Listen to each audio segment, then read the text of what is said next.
कृष्णं वन्दे व्रजप्रियं कृष्णं द्वैपायनं वन्दे कृष्णं वन्दे पृथासुतम् परम करुणा वरुणालय परमेश्वर भगवान श्रीकृष्ण चैतन्य महाप्रभुर अपार अनुकंपाय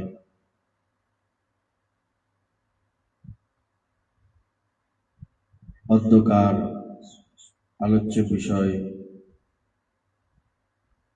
श्री श्री गुरु पूर्णिमाते की करणीय एवं गुरु पूर्णिमा की एवं आमादेर नित्यदिनेर जे आलोचना श्रीमद् भागवत माहात्म्य आमरा आलोचनाय अग्रसर हচ্ছি। गतदिन आमरा ब्रह्मा जी के बला भगवान श्रीकृष्णेर श्रीमद् भागवत माहात्म्य निये बर्णना करेছিলাম। तो प्रथमे आमरा देखब गुरु पूर्णिमा की एवं गुरु पूर्णिमाते की करणीय।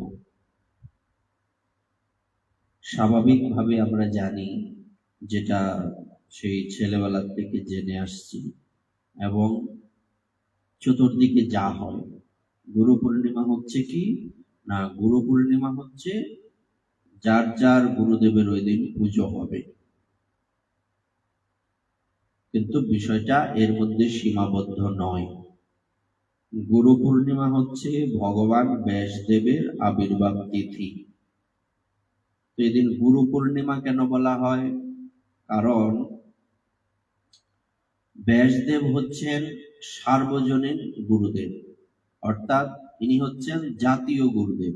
यदि आमरा बोली जेमन आमादेर बांग्लादेशे जातीय फुल जातीय फल एरकम आछे, तो सर्वजन विदित जिनि समस्त गुरुदेवदेर मध्य प्रधान तिनि हच्छेन भगवान व्यासदेव। तो गुरु पूर्णिमाते उनी आविर्भूत हयेछे, उनी पूर्णिमाते आविर्भूत हयेछिलेन आषाढ़ मासेर पूर्णिमा तिथिते। तो परवर्तीते भगवान व्यासदेव उनी जेहेतु सार्वजनीन गुरु एई जन्य ओई तिथिटाके गुरु पूर्णिमा तिथि बला हयेछे। तो आमरा ओनार आविर्भाव सम्बन्धे आगामीकाल बोलबो, जेहेतु आगामीकाल ओनार आविर्भाव तिथि एटा आगामीकाल बोलबो।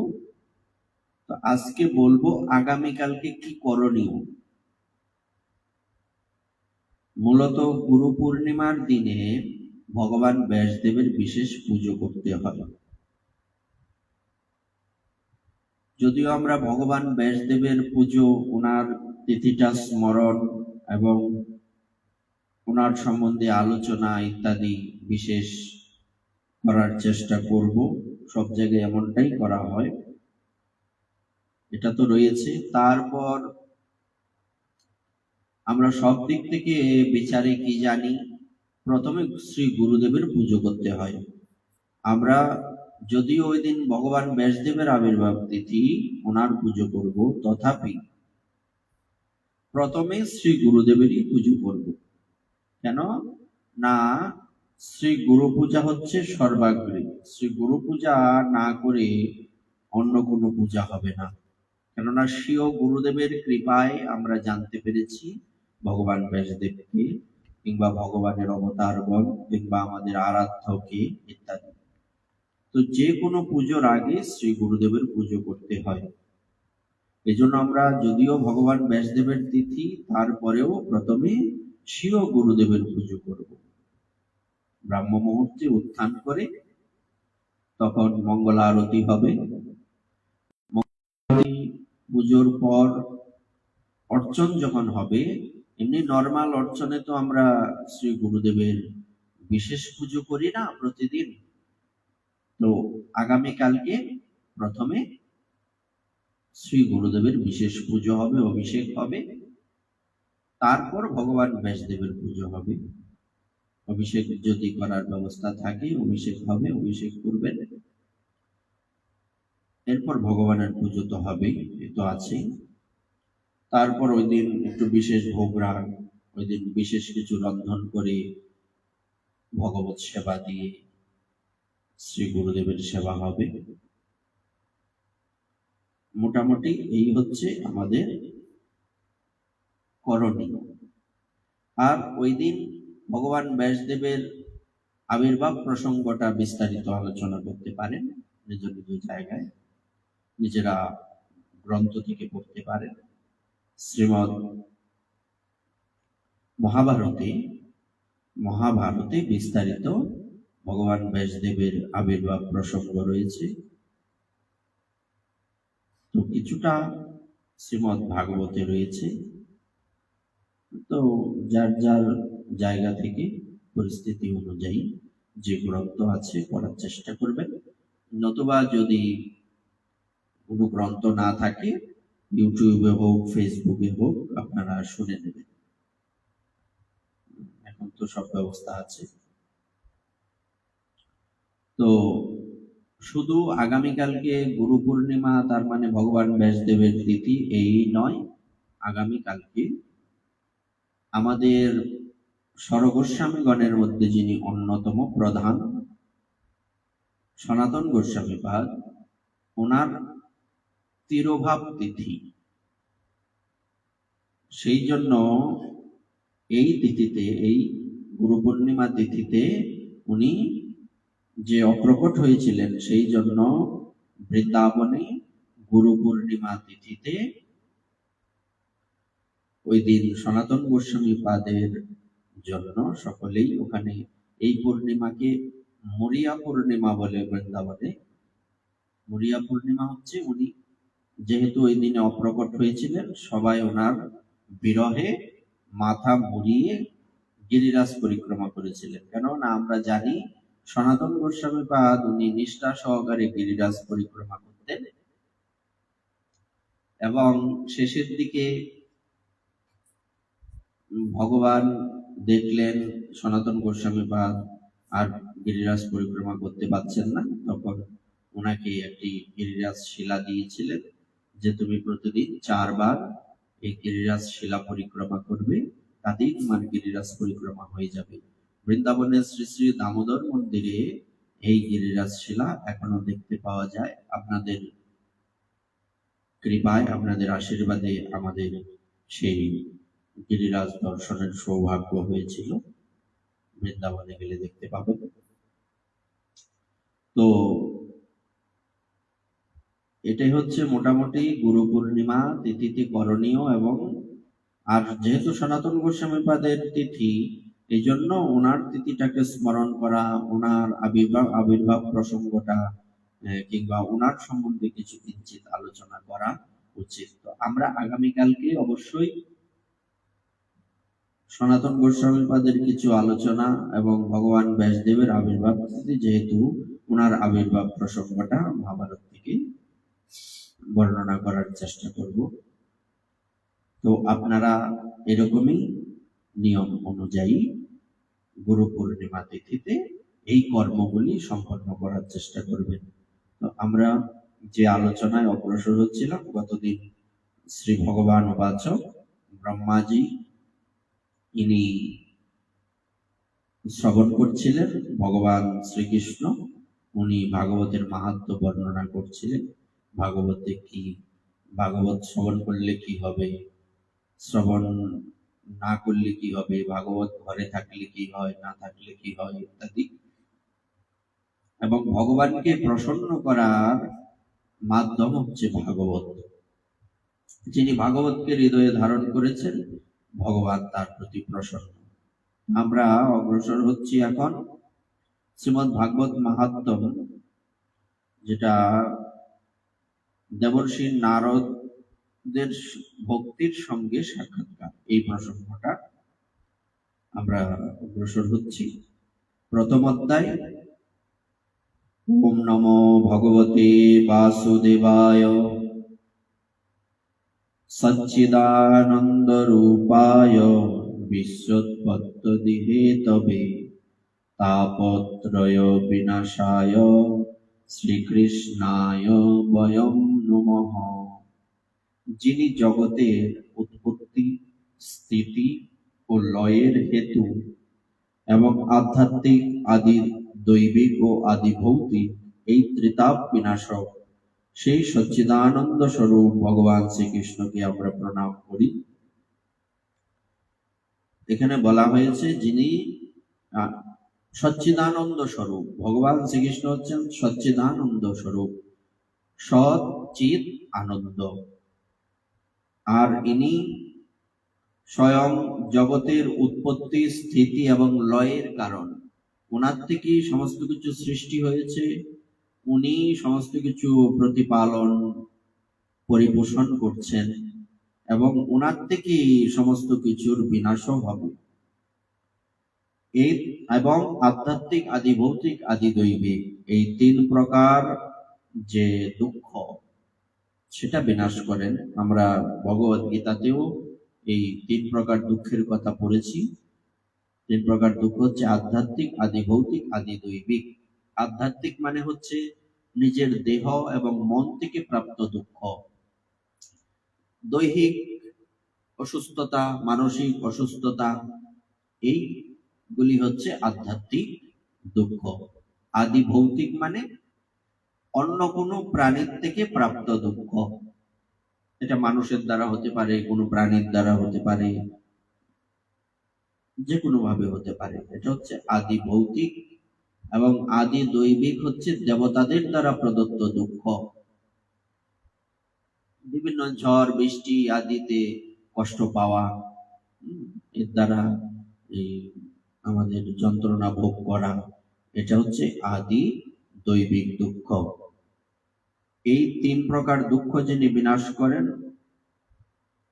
এবং যিনি সৃষ্টি, স্থিতি এবং প্রলয় কার্য সংগঠিত করে থাকেন এবং যিনি সচ্চিদানন্দ স্বরূপ, আমরা সেই ভগবান শ্রীকৃষ্ণচন্দ্রকে প্রণাম জানাই।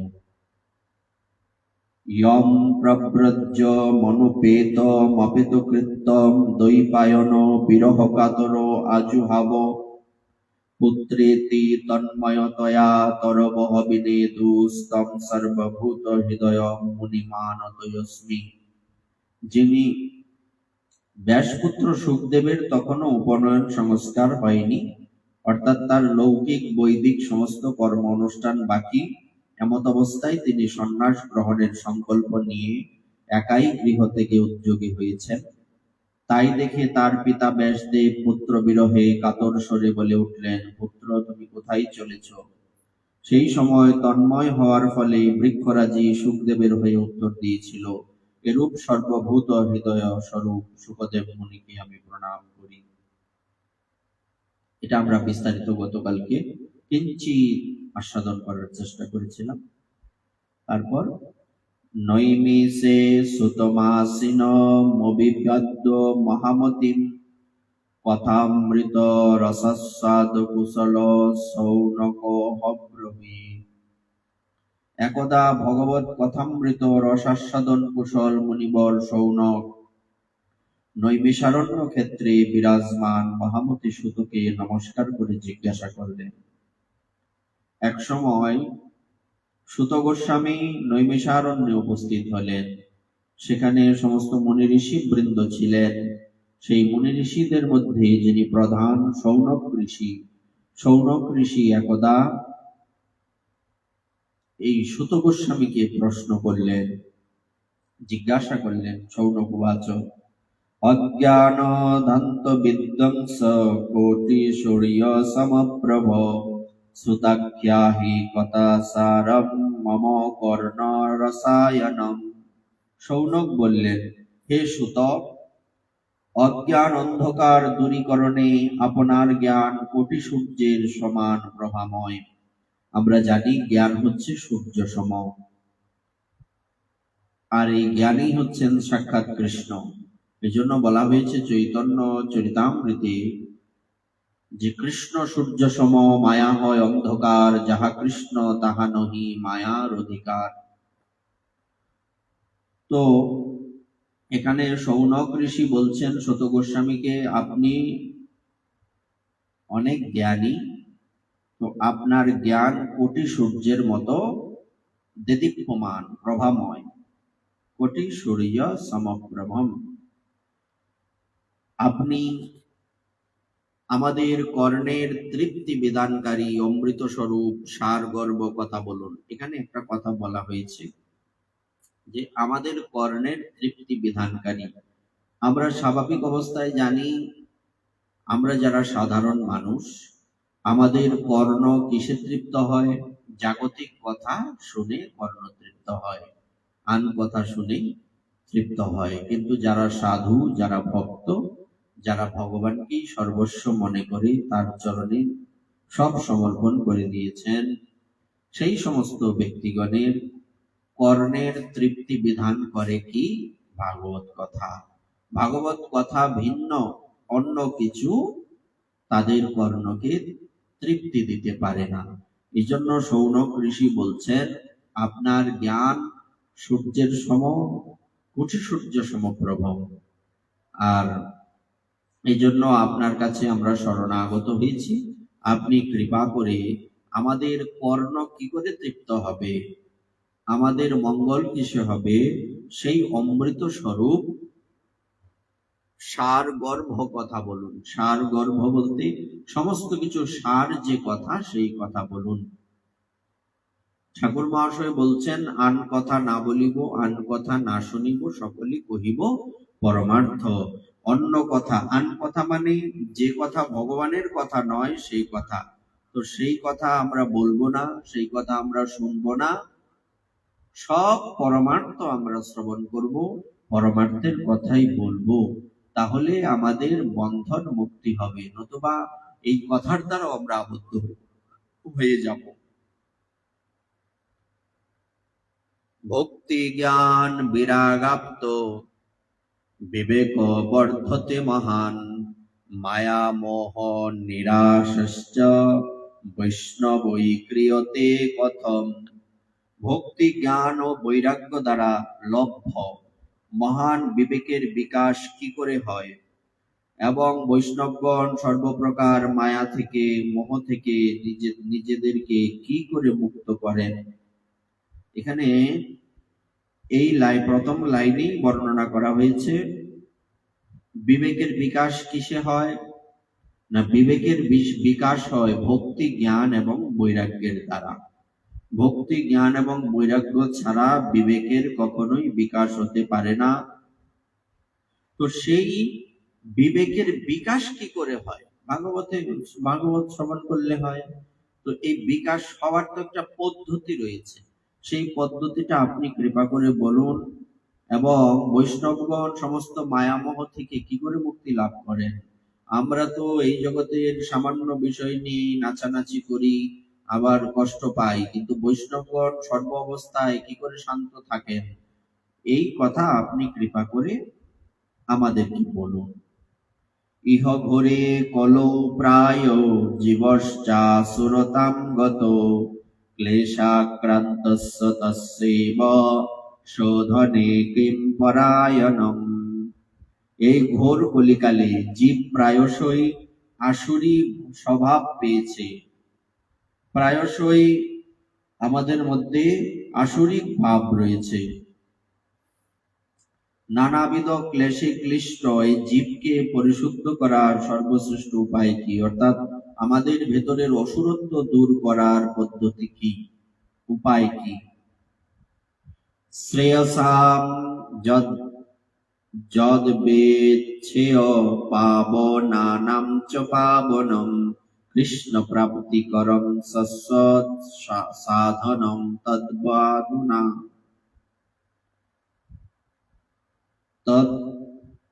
তদ্বদাধুনা। হে সুত, আপনি এমন কোন শাশ্বত সাধন পথের সন্ধান দিন যা সর্বাপেক্ষা কল্যাণকারী এবং পবিত্র কর, আর যার দ্বারা ভগবান শ্রীকৃষ্ণকে পাওয়া যায়। চিন্তামণির লোক সুখম সুরদ্রু সর্গ সম্পদম, প্রয়চ্ছতি গুরু প্রীত বৈকুণ্ঠম যোগে দুর্লভম। চিন্তামণি অর্থাৎ যে মনের থেকে সবকিছু পাওয়া যায়, তা কেবলমাত্র লৌকিক সুখ দিতে পারে। সবকিছু পাওয়া যায়, কিন্তু এই লোকের, এই পৃথিবীর যে সুখ তা পাওয়া যায়, কিন্তু সেটা তো ক্ষণস্থায়ী। কল্পবৃক্ষ বড়জোর স্বর্গীয় সম্পদাদি দিতে পারে, কল্পবৃক্ষ স্বর্গের সম্পদ দিতে পারে, কিন্তু গুরুদেব প্রসন্ন হলে ভগবানের যোগী দুর্লভ নিত্য বৈকুণ্ঠ ধাম দিতে পারেন। তো গুরুদেব যদি কারো প্রতি প্রসন্ন থাকেন, তাহলে ওই ব্যক্তিকে শ্রী গুরুদেব কৃপা করে বৈকুণ্ঠে স্থান দিতে পারেন। তো আমরা এটা জানি, এবং ভাগবত আদি সমস্ত শাস্ত্র সমূহ আমাদের এটাই বলেন, আমাদের লক্ষ্য হচ্ছে প্রথম শ্রী গুরুদেবকে প্রসন্ন করা। আর আগামীকালকে যেহেতু শ্রী গুরু পূর্ণিমা, আমরা সকলে শ্রী গুরুদেবের বিশেষ পুজো করব, গুরুদেবের কাছে প্রার্থনা করব যাতে আমাদের মঙ্গল সাধন হয়, আমাদের হৃদয় যাতে সদা সর্বদা শ্রী গুরুদেবের কথামৃত যা উনি বলেছেন বা বলে গিয়েছেন তা মন প্রাণ দিয়ে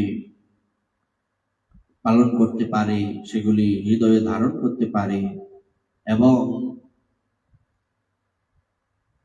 সেই অনুযায়ী জীবন পরিচালিত যাতে আমরা করতে পারি, এটা শ্রী গুরুদেবের চরণে প্রার্থনা। আমরা ওই দিন আগামীকালকে শ্রী গুরুদেবের কাছে এই প্রার্থনাই জানাবো, গুরুদেব এই কৃপা করুন যাতে শাস্ত্রীয় সিদ্ধান্তের বাইরে আমরা না চলি। কেননা বর্তমানে কলির প্রভাবে কি না হচ্ছে, কলির প্রভাবে অযোগ্য ব্যক্তি যোগ্যতার আসনে বসে নানা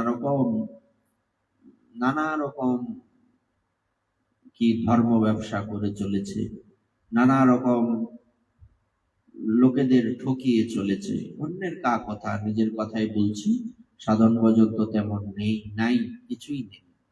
তো তারপরেও লোক ঠকানো, লোকেদের দেখানো যে আমার অনেক ভজন, আমার অমুক, আমার তমুক, আমার এই সেই, আসলে এইগুলির কোনো মাহাত্ম্যই নেই। এইসব করে কেবলমাত্র নিজের আত্মকল্যাণ থেকে আমরা দূরে চলে যাচ্ছি। তো আমাদেরকে এইসব ঠান্ডা মাথায় ভাবতে হবে, ভেবে জীবন পরিচালিত করতে হবে, নতুবা এর জন্য এর মাসুল দিতে গিয়ে আমাদের কত জন্ম পৃথিবীতে আসতে হয়, কত জন্ম নরকে বাস করতে হবে, তা আমরা কিন্তু কেউ জানি না।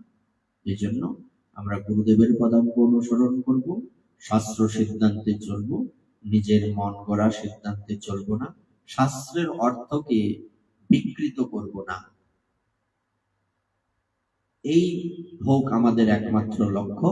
এই বলে আপনাদের চরণে প্রণাম জানিয়ে আজকের ভাগবতের এখানেই বিশ্রাম। আগামীকালকে আমরা সনাতন গোস্বামী পাদের কিঞ্চিত জীবনী, আর যেহেতু গুরু পূর্ণিমা তিথি, ভগবান ব্যাসদেবের আবির্ভাব তিথি, তো ভগবান ব্যাসদেবের কি করে আবির্ভাব হলো এই নিয়ে কিঞ্চিত বর্ণনা করার চেষ্টা করব।